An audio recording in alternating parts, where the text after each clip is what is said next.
Okay, I think we're live. Okay, good to be back. Hi, everyone. Welcome to the GoldFish Report. I'm your host and researcher, Louisa. This is Wednesday night. It's our midweek POTUS report, September 9th, 2020. This is GoldFish Report number 564. It's our week 188 POTUS report. That means the president's been in office for 188 weeks. And this is our midweek report. And we didn't actually finish the report on Saturday night. There was more news that there was to report. So I'm just going to start out with reporting a little bit more of what happened last week. And then we'll get on to this week for the midweek. Sorry, my nose is itching. So I hope everybody has found us, come back. I was unable to post messages on Facebook. I'm sorry, on YouTube to my subscribers. So there was no way that I could let anybody know. Obviously, they're not even letting anybody know that this is live streaming. What are we going to do? Well, must continue, right? So thanks for everybody for joining me. Let's just take a look at what we didn't get to report on last week. There were some really wonderful things to report.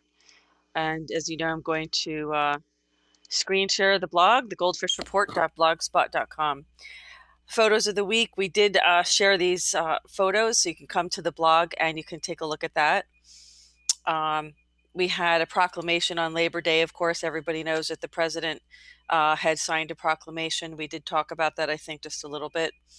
The president also announced his intent to nominate certain key individuals to his administration posts. This is Matthew Shipley of Virginia to be Assistant Secretary of Defense, and Ryan Tully of New York to be an Assistant Secretary of the State for verification and compliance. We have Rear Admiral retired John C. Kreitz of Virginia to be Assistant Secretary of the Air Force, Manpower and Reserve Affairs.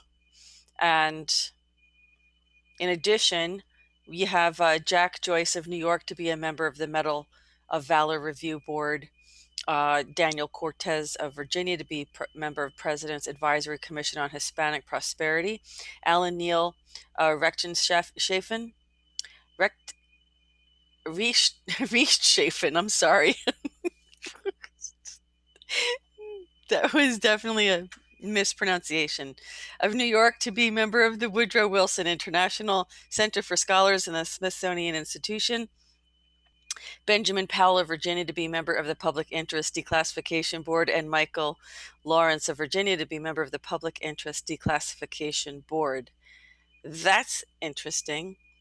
Public Interest Declassification Board. I would just take note of that, because who knew that existed, right? Public Interest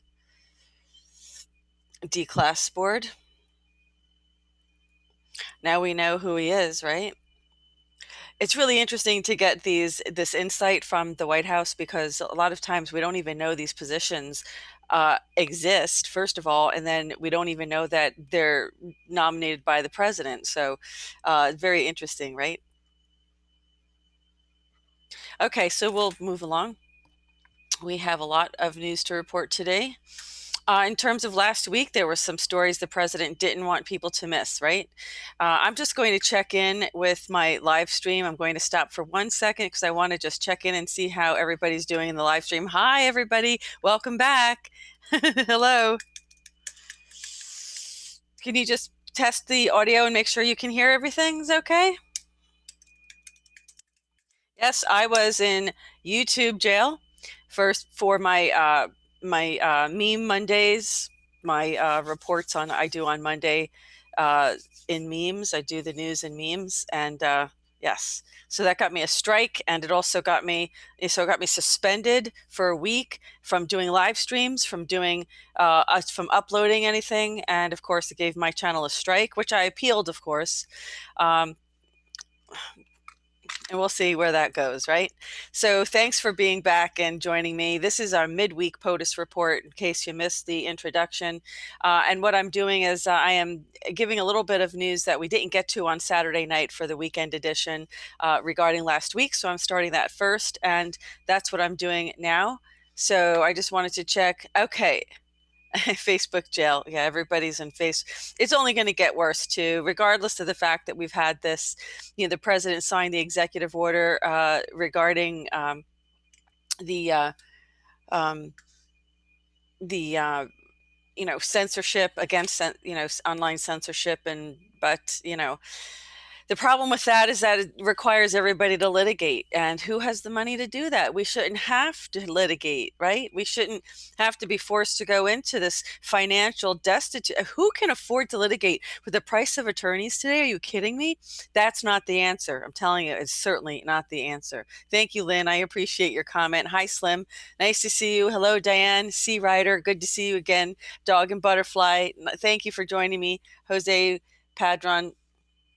Yeah, I think so. I think Jose, I think they are definitely destroying themselves. There's no question about that. Lynn, thank you so much. I'm glad you did get the notification. Okay, excellent. I'm going to continue because what we're doing right now is I'm just going over some of the things that I didn't get to finish on Saturday night on our weekend edition. I'm going to finish it now regarding last week because it was such a busy week. I mean, the president, this is an amazing man. I don't even have the energy he has. He's amazing. He's truly amazing. And he is nonstop. I mean, he's like the Energizer Bunny. This guy doesn't ever stop. And he's doing campaign trips this week. It's just amazing. Okay, let's keep along. Let's move along then. Okay, so 5 stories last week that the president doesn't want you to miss. Payrolls increased by nearly 1.4 million as the unemployment rate tumbles. Non-farm payrolls increased by 1.37 million in August, and the unemployment rate tumbled to 8.4% as the U.S. economy continued to climb its way out of the pandemic downturn, Jeff Cox reports. These job numbers reflect a big win for American workers. Unemployment breaking the 10% barrier so decisively is a big psychological lift as well, said Robert Frick, corporate economist at Navy Federal Credit Union. America's Fight: Civilization versus Anarchy. Newsweek writes, the level of violence we are seeing around America cannot be understood and analyzed as a normal event within a free society, former House Speaker Newt Gingrich writes. The new anti-American rebellion is better organized, better connected, more widespread, and has a lot more strategic thinking than its precursor did in the 1960s. And we also know that last week, President Trump visited Kenosha, Wisconsin, after the riots. And I won't be playing that clip, but it's here on the blog. If you'd like to get more information, you can come to thegoldfishreport.blogspot.com and you can check that link. Click that link right there and check out the video. Restore our lives using medical science, data, and common sense. Americans are anxious to get back to work and to send their children to school. The science backs them up. Unlike his critics who have focused on the wrong goal and engaged in unfounded fear-mongering, President Trump has been implementing a 3-pronged, data-driven strategy that is saving lives while safely reopening the economy and society, writes Dr. Scott Atlas of the White House Coronavirus Task Force, published in The Hill. Student op-ed, I'd rather be learning. Come here and check this out. I'm sure this is very interesting, but I can't share it with you right now. You can come to the blog and take a look because we have so much to report on tonight. Trump to award Medal of Honor on 9/11 to soldier who rescued 75 hostages. Fox News reports. On the 19th anniversary of the 9/11 terror attacks, President Trump plans to award the Medal of Honor to U.S. Army Sergeant Major Thomas Paine for conspicuous gallantry for his role in leading a dangerous nighttime raid in Iraq that freed 75 hostages. The president will also visit the Flight 93 National Memorial in Pennsylvania.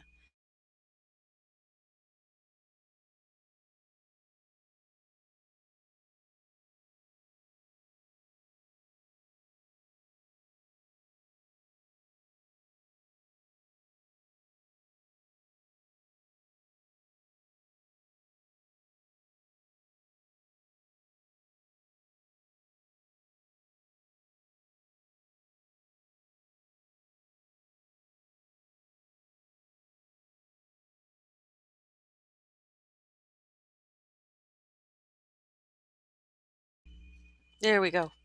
Yeah, I got my spirit guides backing me up here. Yeah, we lost the connection for a minute. Everybody back? Yeah. Okay, we'll keep going.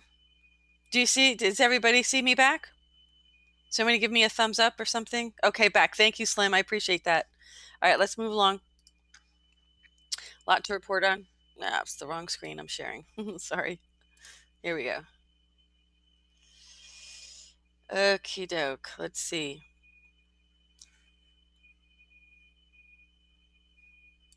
Okay. We have a space policy directive here signed by the president. This is a memorandum on Space Policy Directive 5. Pay close attention to this, folks. You know I follow space policy, and I will do a separate report on that because you hear about it bits and pieces, but you never really know what's going on unless someone kind of puts it all together. So I will do that. Cybersecurity principles for space systems. Really? Does that mean they have the internet up on the space station? I guess they do. Do you have Wi-Fi in space? Come on. Okay, Space Policy Directive 5. Let's read it. Okay, the United States considers unfettered freedom to operate in space vital to advancing the security, economic prosperity, and scientific knowledge of the nation. Space systems enable key functions such as global communications, positioning, navigation, and timing, scientific observation, exploration, weather monitoring, and multiple vital national security applications. Therefore, it is essential to protect space systems from cyber incidents in order to prevent disruptions to their ability to provide reliable and effective contributions to the operations of the nation's critical infrastructure. Space systems are reliant on information systems and networks from design conceptualization through launch and flight operations. Further, the transmission of command and control and mission information between space vehicles and ground networks relies on the use of radio frequency dependent wireless communication channels. These systems, networks, and channels can be vulnerable to malicious activities that can deny, degrade, and disrupt space operations or even destroy satellites. Examples of malicious cyber activities harmful to space operations include spoofing sensor data, corrupting sensor systems, jamming or sending unauthorized commands for guidance and control, injecting malicious code, and conducting denial of service attacks. Consequences of such activities could include loss of mission data, decreased lifespan or capability of space systems or constellations, or the loss of positive control of space vehicles, potentially resulting in collision that can impair systems or generate harmful orbital debris. The National Security Strategy of December 2017 states that the United States must maintain our leadership and freedom of action in space. As the space domain is contested, it is necessary for developers, manufacturers, owners, and operators of space systems to design, build, operate, and manage them so that they are resilient to cyber incidents and radio frequency spectrum interference. Space Policy Directive 3 of June 18, 2018, National Space Traffic Management Policy states that satellites and constellation owners should participate in a pre-launch certification process that should consider a number of factors, including encryption of satellite command and control links and data protection measures for ground site operations. The National Cyber Strategy of September 2018 states that my administration will enhance efforts to protect our space assets and supporting infrastructure from evolving cyber threats, and will work with industry and international partners to strengthen the cyber resilience of existing and future space systems. For the purposes of this memorandum, the following definition shall apply. Space system means a combination of systems to include ground systems, sensor networks, and one or more space vehicles that provides a space-based service. A space system typically has three segments: a ground control network, a space vehicle, and a user or mission network. These systems include government national security space systems, government civil space systems, and private space systems. Space vehicle means the portion of a space system that operates in space. Examples include satellites, space stations, launch vehicles, satellite vehicle upper stage components, and spacecraft. Positive control means the assurance that a space vehicle will only execute commands transmitted by an authorized source, and that those commands are executed in the proper order and at the intended time. Critical space vehicle functions, critical functions means the functions of the vehicle that the operator must maintain to ensure intended operations, positive control, and retention of custody. The failure or compromise of critical space vehicle functions could result in the space vehicle not responding to authorized commands, loss of critical capability, or responding to unauthorized commands. In terms of policy, cybersecurity principles and practices that apply to terrestrial systems also apply to space systems. Certain principles and practices, however, are particularly important to space systems. For example, it is critical that cybersecurity measures, including the ability to perform updates and respond to incidents remotely, are integrated into the design of the space vehicle before launch. As most space vehicles in orbit cannot currently be physically accessed, for this reason, integrating cybersecurity into all phases of development and ensuring full lifecycle cybersecurity are critical for space systems. Effective cybersecurity practices arise out of cultures of prevention, active defense, risk management, and sharing best practices. So I'm not going to go through this whole thing because it would take like the whole time that we have together. But you can come and take a look at a little bit more. I do like to, one of the favorite things I like to report on is about space and space policy. But you can come here to the goldfishreport.blogspot.com and you can check out the rest of this. So I wanted to see, in fact, how they defined some of these things. And it's interesting. And so if you want to know more about it, you can come to the blog and you can take a look at this. Okay. We also have a statement by the president regarding the normalization between Serbia and Kosovo, which I will read. I just want to make sure, I want to check in with everybody in the live chat and see how you're doing.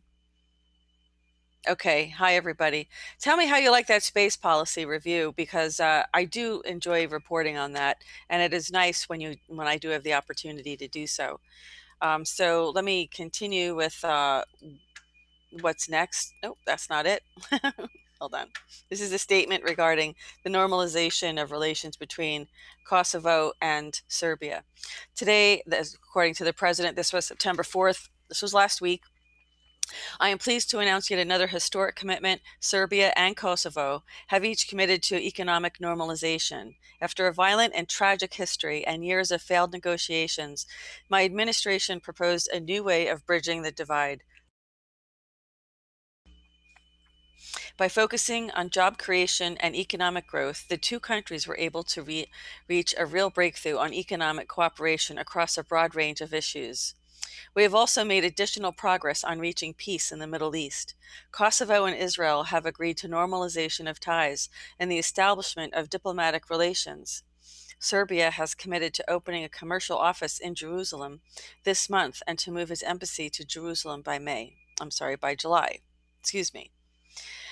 It has taken tremendous bravery by President Vučić of Serbia and Prime Minister Hodi of Kosovo to embark on these talks and to come to Washington to finalize these commitments. By doing so, they have made their countries, the Balkans, and the world safer. I look forward to seeing Serbia and Kosovo prosper as we work together on economic cooperation in the region going forward. What was interesting was did anybody see the press clip of, what was his name? Here he is. Hold on a second. I hope it's still working there. Richard Grinnell. Did you see him? Did you see how badass he is? I hate to say it like that, but I mean, he really, truly is.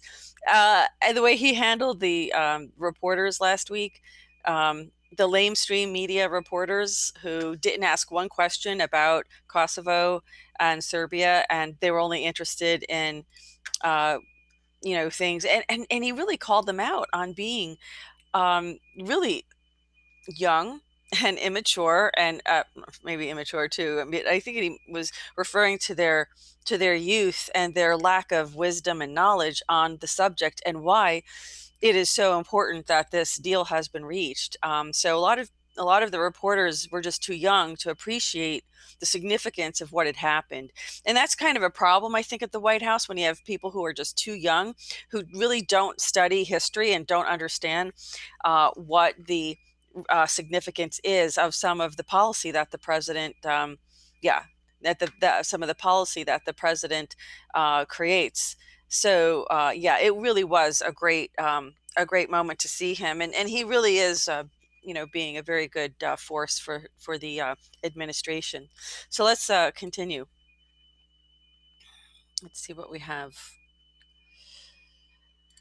We had a call last week, of course, with the big news, and a lot of people also probably saw Benjamin Fulford's report this week about how Shinzo Abe, the um, Prime Minister of Japan, is stepping down after a very, very, very long time. So here was a readout of the First Lady Melania Trump's call with Mrs. Aki Abe of Japan. So today, First Lady Melania Trump spoke with Mrs. Aki Abe of Japan. Mrs. Trump thanked Mrs. Abe for the tremendous work she and her husband, Prime Minister Shinzo Abe, have done to strengthen the alliance between the United States and Japan. Mrs. Trump congratulated Mrs. Abe for her family's remarkable success, noting that Prime Minister Abe is the longest continuously serving Prime Minister in Japan's history. The First Lady also wished Prime Minister Abe a quick recovery and return to good health. Mrs. Trump and Mrs. Abe look forward to continuing the close friendship they have developed for years to come. Okay, let me see what else we have. Okay, we also have a proclamation on the National Day of Prayer that the president issued on September 3rd. Here, during these national days of prayer and remembrance, we pay tribute to the nearly 3,000 precious lives lost on September 11th. We solemnly honor them and pray that those who bear the burdens of unimaginable loss find comfort in knowing that God is close to the brokenhearted and that He provides abiding peace. The memories of that fateful morning still touch American hearts and remind us of our nation's reliance on Almighty God. When cowardly terrorists attacked our homeland, we witnessed the unthinkable as each successive plane struck the very heart of our nation. As the Twin Towers fell and the Pentagon was hit, the peace and calm in the lives of innocent families were shattered. Our nation watched in shock as courageous first responders faced great peril to save the lives of their fellow Americans. On board United Flight 93, a group of heroic individuals braced themselves to stop hijackers from hitting our nation's capital. Passenger Todd Beamer told Lisa Jefferson, a call center supervisor in Chicago who stayed on the phone with him until the end, that he would go out on faith, and asked her to recite the Lord's Prayer with him over the phone, beginning, "Our Father, who art in heaven." Despite immeasurable loss, we are not defeated. Our nation's darkest hour was pierced by candlelight. Our anguish was met with prayer, and our grief was met with unity. Like so many times before in our country's history, we sought peace and strength through faith. Today, at Ground Zero in New York City, the survivor tree stands as an enduring symbol of our faith and national restoration. As it blooms with the seasons and reminds us of its triumph over destruction, we remember the words of John uh, chapter 1:5, the light shines in the darkness, and the darkness has not overcome it. In the nearly 2 decades that have passed since this tragedy, our nation has grown stronger and more resilient. As one country, we honor all of the mothers, fathers, sons, daughters who perished on that day. They are forever remembered. On these national days of prayer and remembrance, we pray for the families of all those who were lost and honor the courageous heroes who came through for our nation when we needed them most. So I'll just continue that. Together as one nation under God, we renew our vow to never forget. We cherish each other as fellow Americans and look proudly to our flag, an unwavering reminder of freedom's triumph over fear. And above all, we thank God for the strength and courage He has provided us, and take heart that our beloved departed now rest in His loving embrace. Therefore, now I, Donald Trump, President of the United States of America, by virtue of the authority vested in me by the Constitution and the laws of the United States, do hereby proclaim Friday, September 4th through Sunday, September 6th, as National Days of Prayer and Remembrance. I call upon the people of the United States to observe these National Days of Prayer and Remembrance with appropriate programs, ceremonies, and activities. Okay, so I'm pulling a Nancy Pelosi tonight where I can't talk remembrance. I don't have dentures, they're not falling out. Remembrance. Okay, I got the word. Okay, I don't know why I had to repeat that a few times.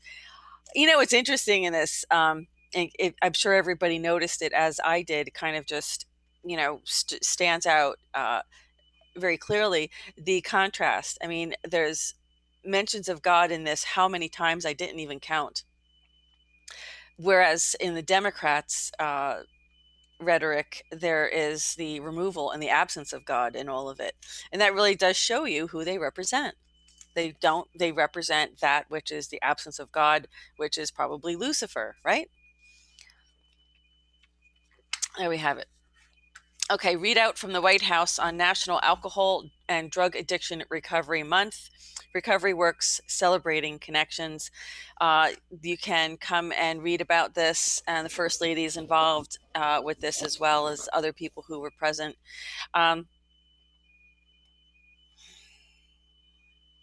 Mrs. Trump encourages more employers to eliminate stigma by creating work environments that enhance the mental and physical well-being of employees. The First Lady noted that in my time as First Lady, I have traveled to hospitals and rehabilitation centers around the country and have seen the devastating results of drug abuse and addiction. I have learned that addiction and drug abuse are universal issues that do not discriminate based on income, age, race, or wherever you live.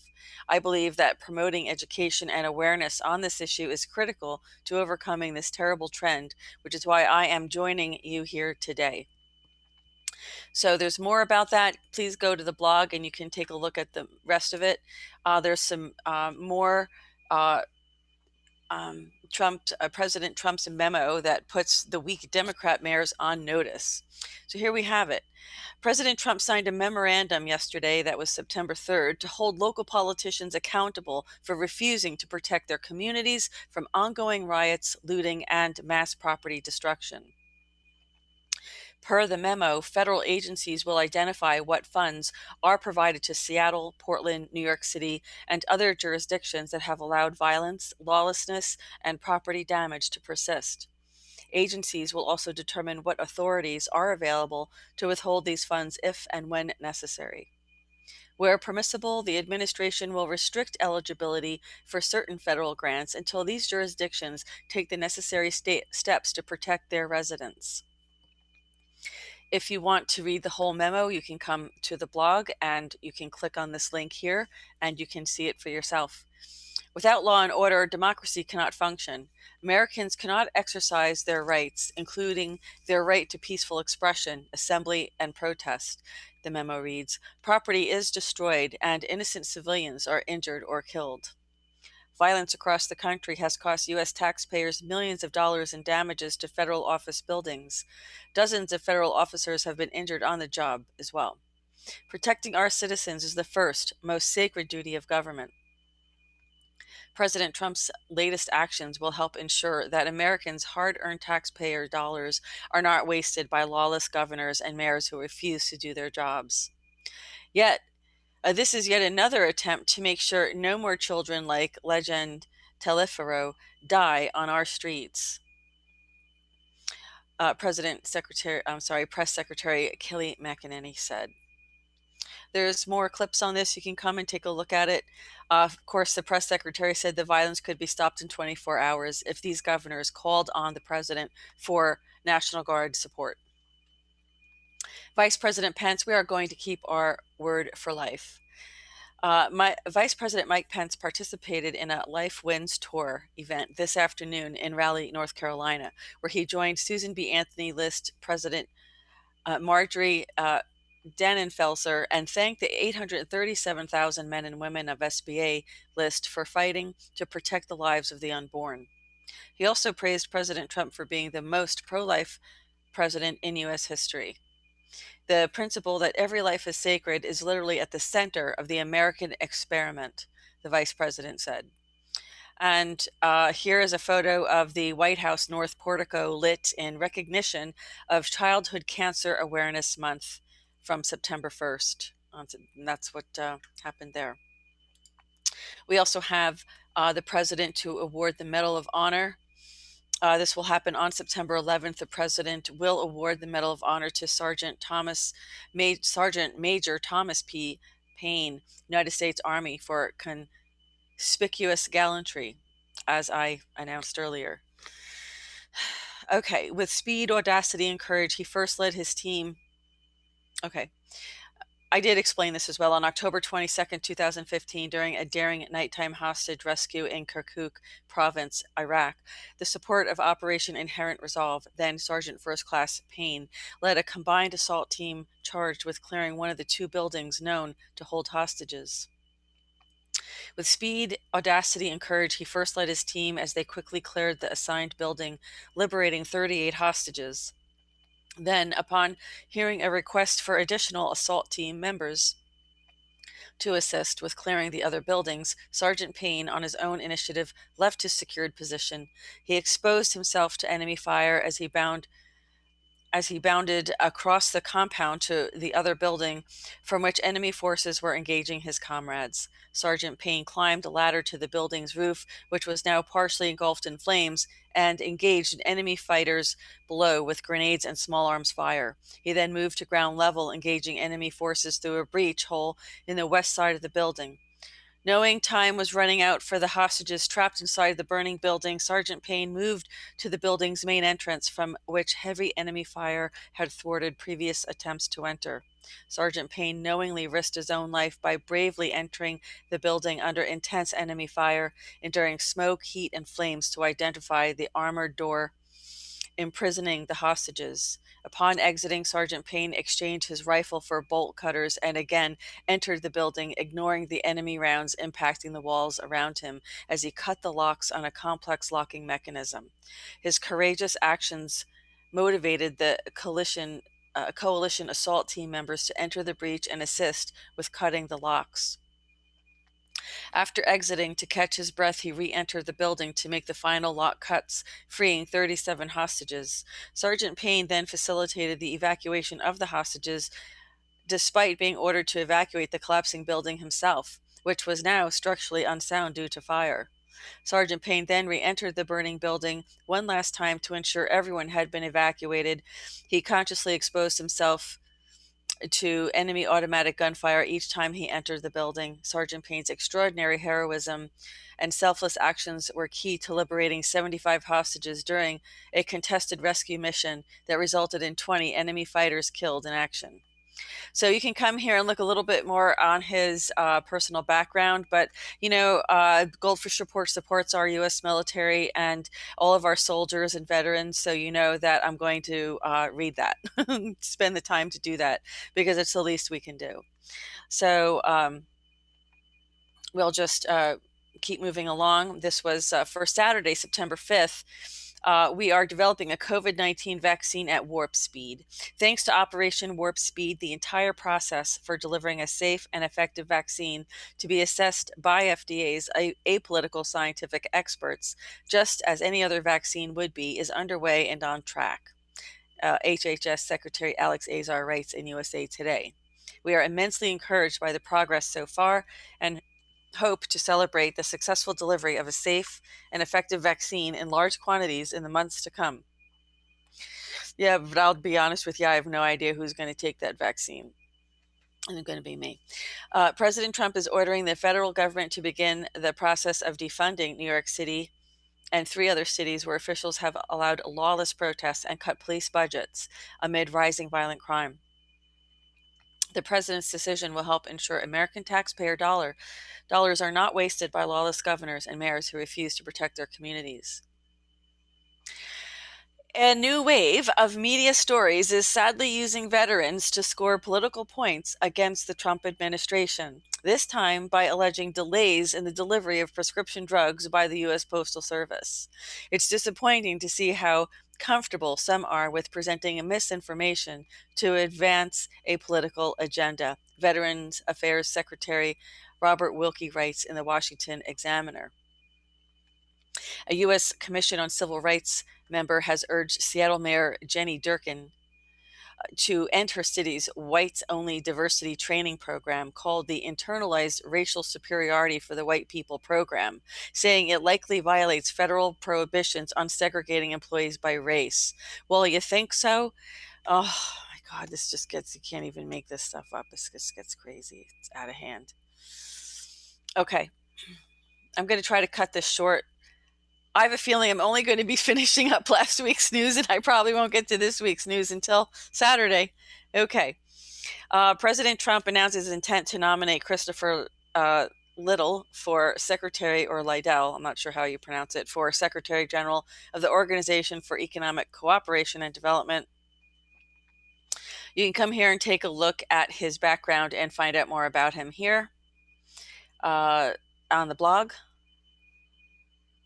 Okay. I thought this was interesting. Memorandum. Okay, before I go on, I just want to check in with my live chat, see what's going on. Hi, everybody. How's everybody doing? When I'm screen sharing, I can't see my live chat, so I don't know what's going on. Yeah, social media, exactly. Listen to this. We have something pretty interesting coming up, though. I'd like everybody to check it out if you're interested in, knowing about this, because it talks about continuity of government. Nope, that's the wrong page. Hold on a second. Memorandum on providing an order of succession within the General Services Administration, right? So it's a continuity of government kind of issue. So here we go. Providing an order of succession within the General Services Administration. So subject to the provisions of Section 2 of this memorandum and to the limitations set forth in the Act, the following officials of the General Services Administration in the order listed shall act as and perform the functions and duties of the Office of the Administrator of General Services during any period in which both the Administrator and Deputy Administrator have died, resigned, or otherwise become unable to perform the functions and duties of the Office of Administrator. Interesting, isn't it?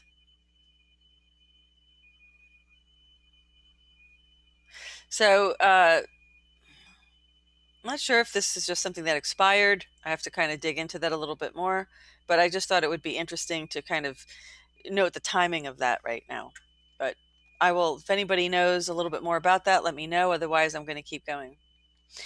Okay, so this is a memorandum, again, on reviewing funding to state and local government recipients that are permitting anarchy, violence, and destruction in American cities. This is the actual memo. I'm not going to read it. You can come to the blog. It's long. You can come to the blog and take a look at it. Let's see what else. I'm going to talk about a couple more things, and then maybe we can get onto some news just a little bit for today, okay, for this week. President Trump announces judicial nominee Stephen Kubitowski of Kentucky to serve as judge on the United States Court of Federal Claims. Okay, you can come and take a look at his background as well. And of course, that was big news today, which I hope to get to talking about the potential candidates that the president has named for Supreme Court pick. Okay, we haven't heard from Biden yet, though. He hasn't provided a list yet for himself. So President Trump designates Wilmington, North Carolina as first World War II heritage site. President Trump visited North Carolina today, where he recognized Wilmington as the first American World War II heritage city. Today marks the 75th anniversary of the end of the war, That was September 2nd, when Japan formally delivered its surrender to the United States. There is no better place to mark this profound World War II anniversary, the president said. During the war, nearly 2 million Americans trained for service in North Carolina. More than 360,000 North Carolinians would fight in the war, and over 11,000 of these patriots made the ultimate sacrifice for their nation. And here is a video clip. Unfortunately, I don't have time to play much of the video clips tonight. We'll keep going. March 2019, President Trump signed legislation directing the Interior Secretary to designate one U.S. city each year as an official World War II heritage city. Battleship USS North Carolina served as the backdrop for today's announcement. During the war, the Wilmington-based North Carolina Shipbuilding Company built 243 ships in total for the U.S. Navy. That's huge. Let me just see if this is a quick clip. If it is, I can play it. Otherwise, it might take too long tonight. Yeah, I'll do it. North Carolina in the presence of true American heroes, as we commemorate the 75th anniversary of the American victory in World War II, and a victory it was. On September 2nd, 1945, the great General Douglas MacArthur accepted Japan's unconditional surrender aboard the USS Missouri in Tokyo Bay. VJ Day marked the end of the deadliest conflict in human history and the ultimate triumph of American freedom. And I'm honored to be in North Carolina in the presence of true American heroes. There we go. So that's the president while he was delivering that speech there. I'm just going to check in with some of our... Oh, okay, Slim. Thank you. Thanks for coming by. Okay, let me keep going here with... let's see. A little bit more. I'm still kind of finishing up. Yeah, we would have been here all night, Saturday night. It was a long POTUS report. Ivanka Trump talks STEM education in Michigan. Today, Ivanka Trump joined General Motors CEO Mary Barra to tour GM's Technical Learning University in Warren, Michigan. TLU trains employees while they work to earn paychecks at the same time. The program has trained 300 employees since 2017, and GM officials expect that number to reach 3,600 by 2023. President Trump is committed to investing in America's most important economic resources, our workers. Through his pledge to America's workers, hundreds of companies are training our citizens for the high-paying jobs of the future. GM signed the pledge with an initial commitment of 11,000 training opportunities. A year later, they upped it to 46,000. More than 10,000 masks have been produced at the GM facility to help keep Americans safe during the global coronavirus pandemic, and the company has nearly finished its contract to deliver 30,000 ventilators at President Trump's request. And here is the photo of the day there. That's President Trump designating Wilmington, North Carolina as first World War II heritage city. And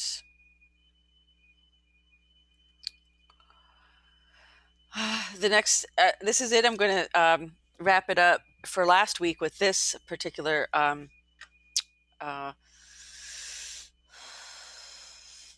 report. Okay, it's Betsy DeVos's back to school letter to America's parents. Can't wait to hear this. At the end of the day, we want everyone to have the choice to make the best decision for them. Some may choose to learn at home. Some may choose to return to their school. Some may choose to do a combination of both. Each of you needs to be able to choose what's best for your own families. But let me tell you, folks, the choices are like choosing, apple cider vinegar versus regular vinegar for what you'd like to drink for dinner tonight. I mean, neither one are good options. It's kind of funny. President Donald Trump and I are fighting every day for more options for every student and every family this fall. Let's see. President Trump will visit Wilmington, North Carolina on Wednesday to commemorate the 75th anniversary of the end of World War II, which I just reported on. I'm not going to repeat it.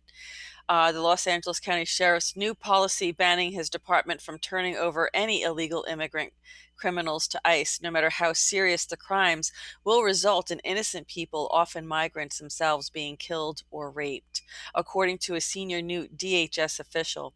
Read more from Stephen Dinan in the Washington Times. Each generation deals with its own manifestations of age-old mob frenzies, bullying, and public shaming. Salem, Massachusetts had its witch trials in the 1690s. The 1950s endured its McCarthyism, and now we are enduring our cancel culture. By 21st century, public shaming reaches not thousands, but tens of millions. Yeah, that's crazy stuff. Okay, so maybe I'll just leave this. Maybe I'm not going to do the other reports that I wanted to. Yeah, Trump is working very, very hard. The only thing that I'll kind of report on today is,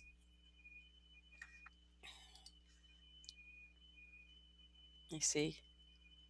Actually, maybe I can get to it. Yeah, I think I'll be able to. Yes, I will. You know what I'm going to do? I'm going to finish it up. I'll do that. I think I'll be able to finish this up, and then we can start fresh on Saturday night for our weekend edition. So here we have, this is today, the president approving a disaster declaration for Puerto Rico regarding Tropical Storm Isaias. Okay, thought he did that already, but there it is. And here we have, maybe I'll scroll past it first.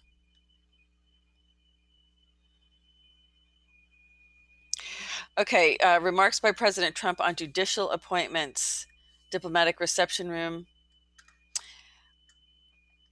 President says, "Thank you very much, my fellow Americans. Apart from matters of war and peace, the nomination of a Supreme Court justice is the most important decision an American president can make. For this reason, candidates for president owe the American people a specific list of the individuals they consider for the United States Supreme Court. 4 years ago, I announced my first list of highly qualified candidates and promised to fulfill Justice Scalia's vacant seat from among those names." So just days after my inauguration, I kept that promise when I nominated Judge Neil Gorsuch. And as you know, he has been very spectacular. A year later, I nominated the Senate confirmed another outstanding justice, Brett Kavanaugh. By the end of my first term, we will have confirmed a record number of federal judges, over 300, all of whom will faithfully uphold our Constitution as written. Oh, I can't wait to see that. What has always made America exceptional is our reverence for the impartial rule of law. Oh, please, this sounds so idealistic. I'm sorry, folks, that I do this during the report, but I just know better. I really do. I really hope that Trump is draining that judicial swamp, because it is deep. It is very deep. I know it firsthand. What has always made America exceptional? Oh, I said that. Okay, I'm sorry. Sorry about that. Equality under the law is the bedrock of our society. It is the principle that inspired American heroes to abolish slavery and end segregation, secure civil rights, and build the most free and just nation in history. You can come here and take a look at this whole statement. This is the list of the 20 editions I am announcing today would be jurists in the mold of Justice Antonin Scalia, Clarence Thomas, and Samuel Alito. Their names are as followed, and here are the names: Bridget Bade of Arizona, Daniel Cameron of Kentucky, Paul Clement of Virginia, Senator Tom Cotton of Arkansas, Senator Ted Cruz of Texas, Stuart Kyle Duncan of Louisiana, Stephen Engel of the District of Columbia, Noel Francisco, former Solicitor General of the United States, Senator John Hawley of Missouri, James Holt of Texas, Gregory Katsas of Virginia, Barbara Lago of Florida, Christopher Lando of Maryland, Carlos Muniz of Florida, Martha Packold of Illinois, Peter Phipps of Pennsylvania, Sarah Pitlick of Missouri, Allison Jones Rushing of North Carolina, Kate Todd of Virginia, Lawrence Van Dyke of Nevada. Every one of these individuals will ensure equal justice, equal treatment, and equal rights for citizens of every race, color, religion, and creed. Together, we will defend our righteous heritage and preserve our magnificent American way of life. Okay, so that's wonderful. What I wanted to do is, I'm going to scroll up and give you the names of the additional people that, are these the additions? No, I didn't. I did name them, I think. Yes, I did. Okay, so we'll just pass right by that. You can come here and take a look at this in more details, what the president wants, has to say about this, because I want to really try to keep this in an hour, under an hour. We have 10 minutes left. So here is a on-the-record press call by senior advisor to the president, Jared Kushner, on Middle East peace efforts. So this is a big deal, talking about signing the historic next week's historic signing between the United Arab Emirates and Israel of the Abraham Accords, and today's great development of President Trump being nominated for the Nobel Peace Prize. Yes, that is the big news, one of the big news today. Which I will get to in just a moment. And then I'm going to end on a clip from the recent North Carolina rally, which was really a wonderful moment that the president took a moment to really feel the love, should I say, and appreciation from his supporters there in North Carolina. So here we have 1600 Daily, the White House. President Trump wants to protect the environment. The left wants to punish America. President Trump wants to protect the environment. The left wants to punish America. President Trump visited Florida yesterday, where he signed a presidential order to extend the moratorium on offshore drilling for Florida's Gulf Coast. He also expanded the moratorium to include the Atlantic coasts of Florida, Georgia, and South Carolina. Thanks to my administration's pro-American energy policies, we can take this step and the next step while remaining the #1 producer of oil and natural gas anywhere in the world, the president said in Jupiter, Florida. With fracking, the shale revolution, and the tremendous surge in American energy production, we're showing that we can create jobs, safeguard the environment, and keep energy prices low for America and low for our citizens. While America has become the world's top producer of oil and natural gas, our country has also successfully cut greenhouse gas emissions and improved air quality. Sure, once you stop those chemtrails, it'll certainly improve air quality, won't it? The left's agenda isn't about protecting the environment, it's about punishing America, President Trump said. Instead of focusing on radical ideology, my administration is focused on delivering real results. Here are just a few of those results when it comes to the environment. President Trump recently signed the Great American Outdoors Act, securing the single largest investment in our national parks history. He ended NAFTA and replaced it with the USMCA, which has the strongest environmental protections of any trade agreement in history. He signed the Save Our Seas Act to protect our environment from foreign nations that litter our oceans with garbage. He signed the largest public lands legislation in a decade, designating 1.3 million new acres of wilderness last year. His administration has invested over $38 billion in clean water, infrastructure, and delivered upgrades for numerous projects, including Everglades restoration to preserve ecosystems and protect millions of Floridians from flooding. We'll preserve this glorious land for our children, for our grandchildren, and for every generation of American to come, President Trump said. And here's the president here signing the presidential order on offshore drilling. Okay, and so the press secretary did have a press briefing today. The president, as you know, the president was nominated for the Nobel Peace Prize in recognition of his work in brokering an Israel United Arab Emirate peace deal. It was a historic peace deal and the first such deal in over 2 decades. This is a hard-earned and well-deserved honor for this president. Not going to read the transcript, as you know. I don't read the transcripts. Too much to go through. Sorry about the scrolling, but you know how it is. They're very long transcripts.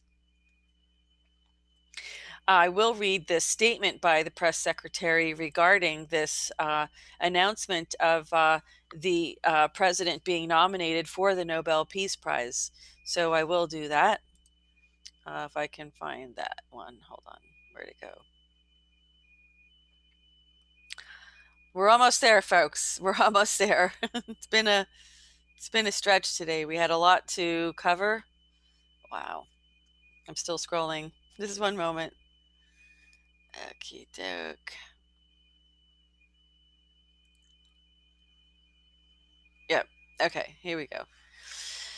So I will share this with you today. Well, I did. I think I did. I did read that. No? All right. In case I didn't read it, I'll read it.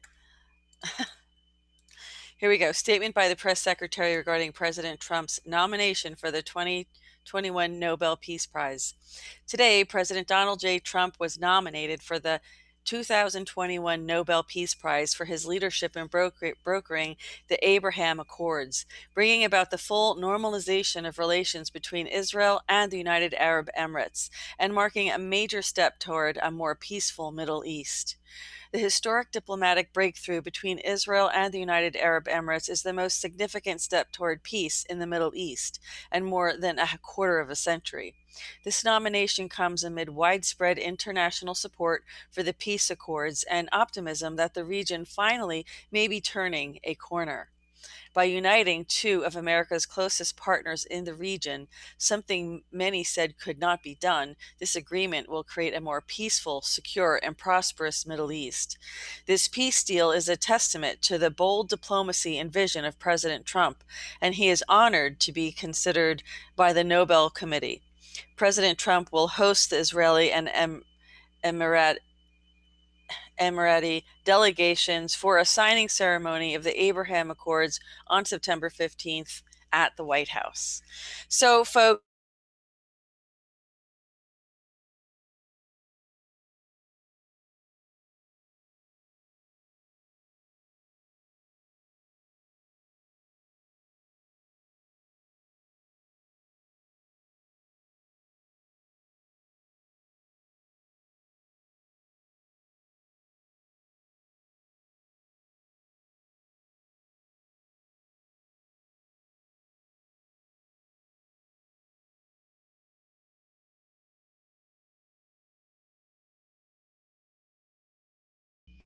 okay, well, we're back.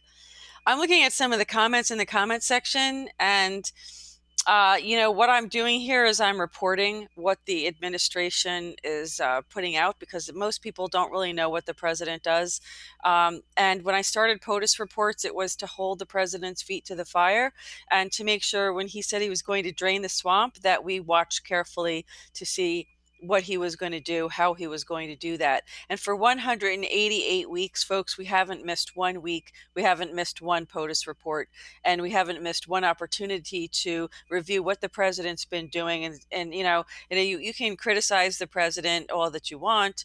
I think that the man does deserve a Nobel Peace Prize, certainly more so than Barack Obama ever did. But having said that, I think the president has done so much more for peace on this planet. Now, you can disagree. That's completely your ball game. That's perfectly fine. But this is it for tonight. I want to thank you all for joining me. We will be back tomorrow with another Food for the Soul with Dr. Scott Werner. Dr. Scott and his beloved Vicki Werner, a very strong steel magnolia, amazing woman, and also an amazing doctor. We will be back tomorrow morning, 10:30 a.m. Hopefully we'll be live. We should be.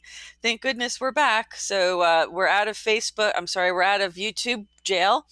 And I just want you to know that when that happens, if you don't hear from us, just check us out on our Facebook page, our Facebook news page. Let me see if I can pull that up for you real quick. We're also on Parler, folks. So also follow us on Twitter. This way I'm able to, and if I get put into Facebook jail or if I get put into YouTube jail, you could always go to our other media pages and you can look for us and find us there. Let me see, where are we?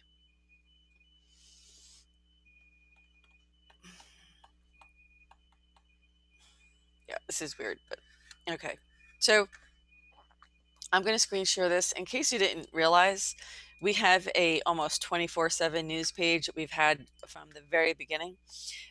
This is on Facebook. Just type in the GoldFish Report on Facebook, and you will come across our news page. We also have a group page, so that's a private group, and you have to answer a couple questions in order to be accepted into the group. Depending on how you answer it, you might not be. So here's our news page, and you can always find our announcements here. If we end up in YouTube jail again, this is where you can go, because they won't even allow us to put an announcement up in our community section. You know, what are you going to do? So definitely go check out our other pages so that you can find out what's going on. If you don't hear from us for a week, well, then you know something's going on.